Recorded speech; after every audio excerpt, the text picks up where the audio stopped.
All right, thank you so much for having us today. I wanted to just give some brief framing comments, and then I'm going to be passing the virtual mic to my illustrious colleague and ride or die best friend, Safiya Noble, who is also with us today. Of course, unprecedented events occurred this week that could not have been planned for, but I'm so grateful to have the space today to reflect on what's going on with Timnit and Google's shocking public misstep in her firing. And I wanted to give a little bit of context to something that Safiya and I have been talking about privately and also on Twitter, which is the fact that we're seeing, in essence, one of the grave consequences of what I think we can call a brain drain from the university model of research into the corporate sphere and the trade-offs that are there. Now, I will say this, I will start out by saying that Safiya and I are the last two people you're going to hear claim that the university models are without flaw. So let's just say that off the top. However, the two of us working at UCLA, we're both the products of public state institutions. And working at UCLA has been an ongoing choice for both of us because of our belief in public education and the public good, essentially. So I was startled last night to see a chart that showed AI research and where it's coming from at present, and also that articulated the sort of brain drain that we're talking about, where these professors in CS and in particularly in AI have been moving from the university environment to industry. And according to this chart, there have been 41 professors in 2018 alone that have left academe for industry. Now, I think we have to frame this up so that it's not in a vacuum. Obviously, one of the draws has to be financial, so we have to get that on the table. But it's not as if that financial draw isn't occurring up next to the decimation of public funding for public education. And that is from K through 12, but certainly all the way up into our universities, including our flagship public universities.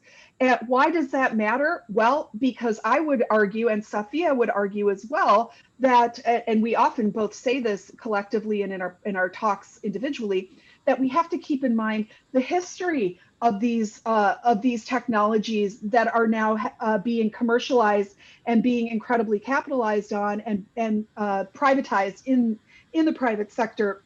Their origin story. The origin story is in fact one of public federal funding and other kinds of research dollars, and or the tech being itself being developed within these large flagship public universities and their engineering, computer science, and other departments over the past at least 50 years. In other words, we are seeing the privatization of the public good and something that we have paid for go into the private sector, not only to be used commercially, but to lose that accountability layer. So we know that the Googlers have resisted the many of the projects that have been taken up within the private sector. And of course, it's not as if these projects don't have connections to Department of Defense and other kinds of military applications and so on in the public sector. But I would argue there's a greater democratic process that happens around public education and public universities, much more so that can happen in the private sector. And I'll just close these framing comments by saying that what is the kind of ultimate nadir of this privatization of research that ought to be by rights in the public sector or accessible to the public or accountable to the public, is that we see a concept like ethics taken up, denuded, depoliticized. We see people like Timnit and others, really when they've exhausted their useful purpose to a corporation like Google, summarily kicked to the curb. I would add Meredith Whittaker into that storyline as well, our colleague. And you know, it becomes viable that what Eisenhower called very famously the military-industrial complex, or the military academic industrial complex, can then take a term like ethics and with a straight face create a so-called AI ethics board at a place like Stanford, a private university, with someone like Henry Kissinger on the board. What does Henry Kissinger know about AI? I don't know, probably as much as he knows about ethics. So I will, I'm going to leave those framing comments there and kick it over to Safiya to pick up the mantle about some of the things she and I have been discussing, including the founding of our research center at the University of California, Los Angeles, and what our goals are there. Thank you. Thank you so much. You know, it's interesting to think about that depoliticizing and that neutering of the term ethics. It's one of the reasons why I think, you know, we have to think about, as a community of women, people of color, non-binary people, LGBTQ people, indeed, we are the people who, for at least the last 20 years or more, have been at the forefront of articulating a variety of attendant harms that come from digital technologies and the materiality, indeed, of the internet, whether we're talking about the politics of extraction and mining industries and the kind of colonial patterns of abuse and the political economy, let's say, of the internet, all of the varying state actors and economic regimes that would make plausible the possibility of something that we call the internet, which we might say in plural, the internets around the world. So I think the question that we grapple with at UCLA in our center is, first of all, in our own career experience over the last decade in academia. Of course, Sarah and I both Sarah was in academic IT for a decade before becoming a PhD and working in this space. I spent 15 years in advertising and marketing. I'm obviously younger than her and just started much earlier. And so, you know, the question is, how is it that we can take our orientation to harm? Again, when I think about the shoulders of the people that we stand on, you know, people like Lisa Nakamura writing about race and the internet and cyber typing and racial stereotyping that happened in kind of the early, let's say, Web 1.0 era.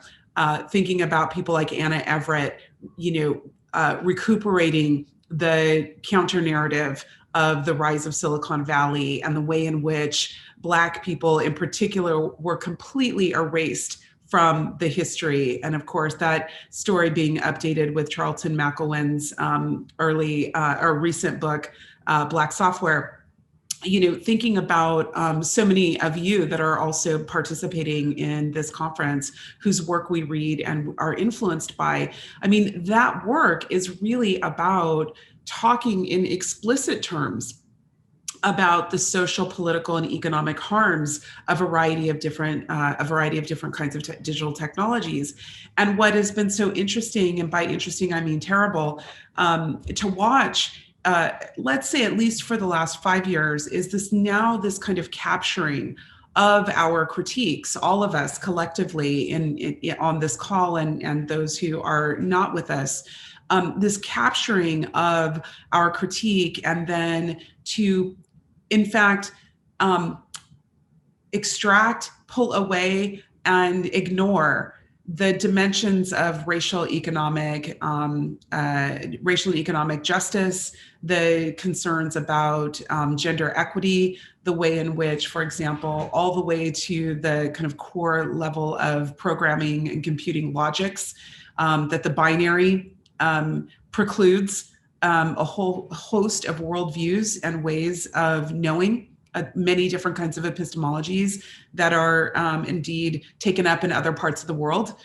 So I think these are the kinds of things that are really important for us to not lose sight of when we are entering into these conversations about ethics, that we are allowed to keep this kind of critical dimension or this power analysis in the term ethics. And of course, this past 24 hours, I know many of us are on Twitter. You know that you can find Sarah and I acting out on Twitter, especially in the night, about these kinds of concerns, you know, whether it's the kind of all white male mantle and the articulation that there's no ability to find women working at the intersection of AI and ethics. Of course, Mia's done a brilliant job of amassing more than 100 such women and non-binary people who could be experts in this space. So it's really crucial that we keep not just calling out, but I think because, you know, I'm Gen X, I'm not from the call out generation to the degree that I'm from the not on my watch generation, let's say. So I think what we want to think about is how are we going to keep aligning the kinds of power analyses and critique that we have about these digital technologies. And of course, these extend beyond you know, things like racial justice. I mean, we're also talking about, you know, the environmental consequences. And of course, when we think about the environmental consequences of the web, I always think of the women scholars who've been doing that work and raising, again, the alarm. Of course, our scholars and our friends and our colleagues in industry who are outside of the United States, where the rubber meets the road, so to speak, around the you know, the consequences of things like climate change. You know, I certainly believe that those of us here in California might indeed also be climate refugees at some point, whether it's earthquakes or fires that take us out over the long haul, or the drought, the next age of drought that we've entered. So all these things, I guess I just want to kind of underscore, you know, I've been writing myself, I just finished a new book proposal, and one of them, these things that I'm doing is kind of writing in response to a book like this, which is sitting on my table, The History of the Internet. 1843 to the present. Of course, the present ended in 1996 when this book was published. And it's so fascinating to see all the women who are not present in this book, but also to think about how these histories come to be articulated as, you know, the great men of technology, the great men of Silicon corridors around the world, and dare I say, the great white men. Too. So our work here is doing many things. I mean, I think we are not only just trying to intervene upon the kinds of concerns that we have in the world around, you know, justice, a politics of justice and care, of repair, of restoration. These are the kinds of things that indeed I think many of us care about, and how we all have gravitated to Mia, to you, and to your organizing of us and your call out to us. I mean, we are linked in shared cares and concerns. But it's also important that we write our own histories. And I think, you know, I want to invite us to continue to make visible through our writing, through your writing, through your own kind of personal archives, all the ways in which we can recover, because, you know, we are a moment in time, but where will women and people of conscience find those who resisted, those who thought there could have been another pathway?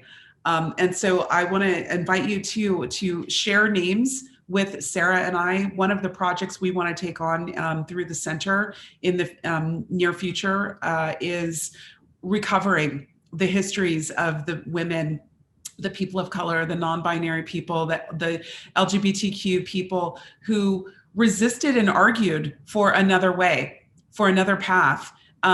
Those pathways may not have been taken up over the last 50 years, but it doesn't mean that the traces of those struggles aren't with us, and those need to be made visible because they, again, offer us other kinds of possibilities. And so I think I'll leave it there. Maybe, Sarah, I'll kick it back to you. I know we've got just about 2 minutes.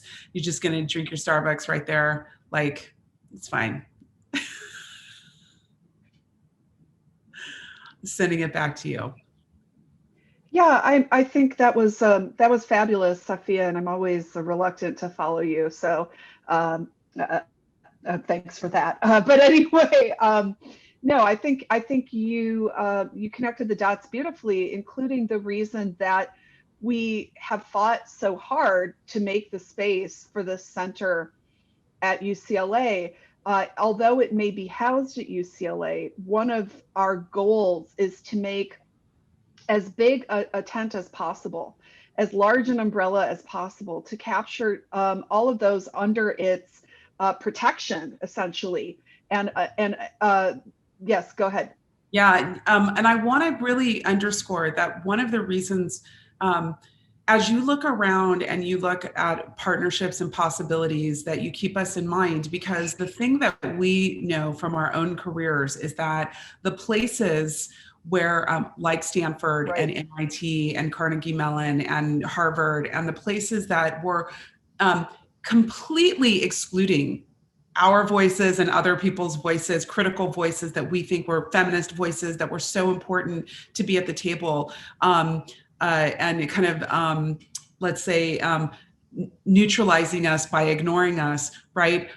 Those now are the places who have catapulted themselves to the front of the line as the That's right. so-called ethicists. And so I want to just remind us that it's very important that we continue to organize ourselves and keep ourselves connected and elevate the critical voices with the power analysis.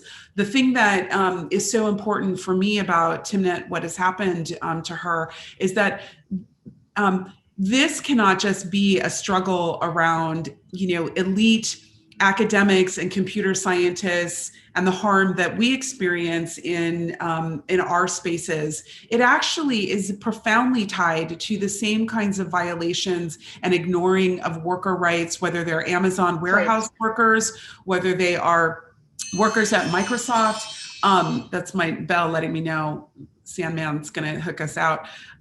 Whether it's Microsoft workers, Facebook workers walking out, content moderators who are filing lawsuits against big tech companies. And Sarah, I know this is your area of expertise. These struggles are actually linked.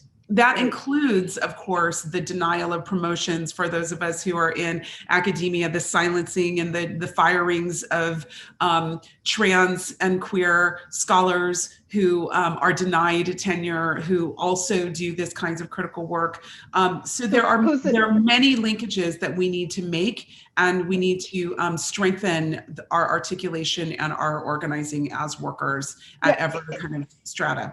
Whose entire research agendas are deemed inauthentic, irrelevant, too political, and so on, right? And so I think it's also important to mention, Safiya, that we're telling a little bit on ourselves with regard to our own history in academia, and being thwarted so frequently with regard to what we felt were important topics, routinely being told to not pursue them for a variety of reasons, all of which really boil down to not rocking the boat of power. And if we're not in that game, I don't know what we're here to do. I would also echo the call to say that over the years, I've fielded many comments, and I mean over the years, over the past 25 years that I've been arguing about this with others, that tech workers, especially elite tech workers, don't need to have labor organizing. I hear the same thing from academics. We don't need to be organized labor. There's a classist dimension to it. There are other kinds of fantasies that people exist in around why we wouldn't do that.